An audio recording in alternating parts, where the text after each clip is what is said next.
வணக்கம், வாழ்க வளமுடன். இன்னைக்கு என்னன்னா திருவாசகத்தில் மாணிக்க வாசகரோட கதையை பார்ப்போம். இன்னைக்கு ஒரு புக் எடுத்துருங்க. அந்த மாணிக்க வாசகரோட கதை எப்படி இருக்குது, என்னங்க ஃபுல் மாணிக்க வாசகர்களும் அதில் ஒவ்வொரு நாளும் இதில் போட்டிருக்கிறது என்னதுங்கிறத நம்ம படித்து அந்த விவரத்தை சொல்லலாம். சரியா? திருவாரூரில் எப்படி நடந்துச்சு மாணிக்க வாசகரோட பொருள் அப்படிங்கிறத போட்டிருக்கு.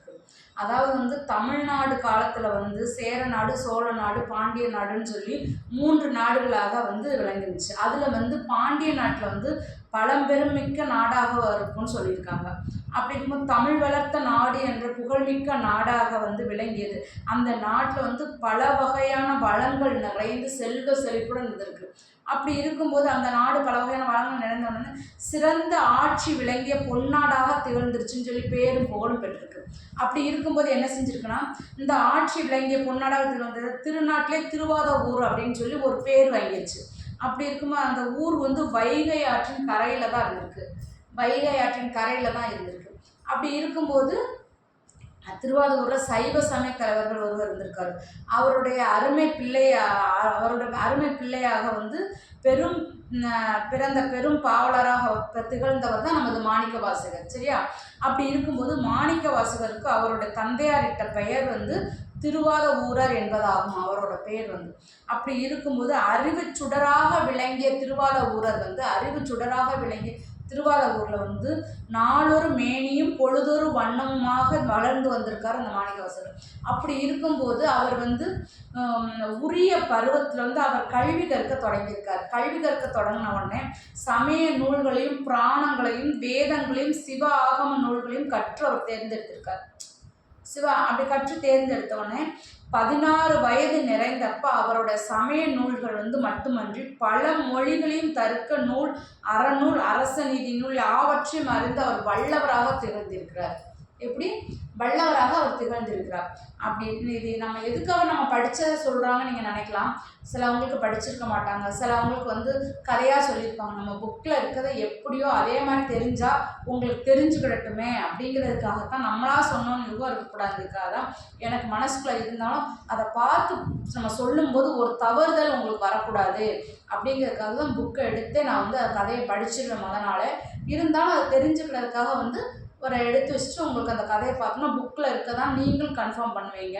உங்களுக்கும் தெரிஞ்சுக்கலாம், சரி புக்கில் போட்டுருக்கு இதுபடி நம்ம நடக்கணுங்கிறது நமக்கு நல்ல செயல்கள் மட்டும்தான் நான் உங்களுக்கு கண்டிப்பாக நான் கற்றுக் கொடுக்குற மாதிரி தெரிஞ்சுக்கிற மாதிரி எனக்கு தெரிஞ்ச விஷயம் 4 விஷயம் நல்ல விஷயங்கள் மக்களுக்கு போய் சேரணுங்கிற ஒரே காரணம் தான். சரியாம்மா? ஓகே.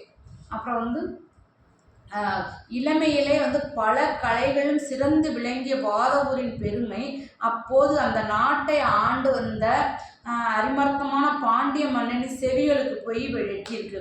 உடனே அவரை தன் அரசவைக்கு அழைத்து வர சொல்லியிருக்காங்க. உடனே எதுக்கு இவர் நம்மளை அரசவைக்கு வர சொல்லியிருக்காரு அப்படின்னு சொல்லி யோசிச்சுக்கிட்டே இருந்திருக்காரு. அப்போ அவருக்கு நவமணி பொன்னாடையும் முத்து பல்லாக்கும் கொற்ற குடையும் சாமரமும் யானையும் பரிசாக அவருக்கு கொடுத்துருக்காரு. யாருக்கு கொடுத்துருக்காரு? அரிமர்த்தன பாண்டியனுக்கு அவர் கொடுத்துருக்காரு. அப்படி கொடுத்த உடனே அவர் தன்னை அமைச்சராக இருந்த அரசியலில் உதவி புரிய வேண்டும் நீங்க அப்படின்னு சொன்னாங்க. மன்னனும் அதை கேட்டுக்கிட்டார். கேட்ட உடனே செய்த சிறப்புகளை எல்லாம் ஏற்றுக்கொண்டு பாண்டிய மன்னனின் தலைமை அமைச்சராக வாதவூர்ல அவர் பதவியேற்று பணிபுரிந்து வந்தார். அப்போது அவருடைய பணியின் சிறப்பை கண்ட பாண்டியன் அவருக்கு தென்னவன் பிரம்மராயர் அப்படின்னு சொல்லி சிறந்த பட்டத்தையும் வழங்கியிருக்காரு.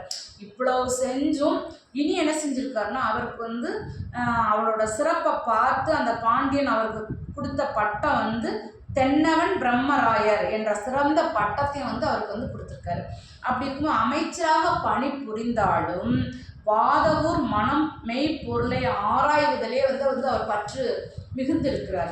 அப்படி மிகுந்து பற்று கொண்டிருக்கும் போது அவர் சமய புலவர்களை அடிக்கடி அழைத்து சமய புலவர்களை எல்லாத்தையும் அடிக்கடி கூட்டு அவர்களுடன் சேர்ந்து சைவ நூல்களையும் ஆராய்ந்து வந்துக்கிட்டே இருந்திருக்காரு. அப்போ அவருடைய மனம் சிவபெருமான் திருவருளை பெறுவதற்காகவே துடிச்சுக்கிட்டு இருந்திருக்கு. அப்படி சிவ அறிவொளியை அடைய வழிகாட்டும் ஆசிரியர் ஒருவரை தேடிக்கொண்டிருந்திருக்கார். சிவ ஒளியை அடைய வழிகாட்டுவதற்காக ஆசிரியர் ஒருவரை தேடிக்கொண்டிருந்திருக்கார். அப்போதான் இந்த மாணிக்க வாசகர் பார்த்துருக்காங்க. இது வந்து இன்னைக்கு வந்து ஒரு பக்கம் ஒரு பாயிண்ட் மட்டும் நம்ம வந்து பார்த்துருக்கோம். அதாவது திருவாரூர் ஊரை பற்றி தான் பார்த்துருக்கோம். நாளைக்கு என்ன பார்க்குறோம்னா, இந்த மாணிக்கவாசகர் இதிலே வந்து உள்ளம் கவர்ந்த ஒளி. அப்போ உள்ளம் கவர்ந்த ஒளினா என்ன அப்படிங்கிறத நாளைக்கு பார்ப்போம். சரியா? கண்டிப்பாக நீங்கள் வந்து என்னோட சேனலை வந்து புதுசாக பார்க்குறவங்க எல்லாரும் சப்ஸ்கிரைப் பண்ணுங்கள், லைக் பண்ணுங்கள், ஷேர் பண்ணுங்கள். நல்ல எண்ணங்களோட நம்ம வளருவோம். நல்ல எண்ணங்களே உங்களுக்கு கற்றுக் கொடுக்கணும், தெரிஞ்சு கொடுக்கணும். குழந்தைகள் நல்ல முறையாக வளர்க்கறதுக்கு என்னங்கிறத சொல்லுவோம். கண்டிப்பாக நீங்களும் நல்லா இருக்கணும், செல்வ செழிப்புடன் ஆரோக்கியமாக இருக்கணும். என்னோட சேனலுக்கு லைக் பண்ணுங்கள், ஷேர் பண்ணுங்கள், சப்ஸ்கிரைப் பண்ணுங்கள். மீண்டும் ஒரு நல்ல பதிவு நம்ம சந்திக்கிறேன். நன்றி, வணக்கம், வாழ்க வளமுடன். பாய்.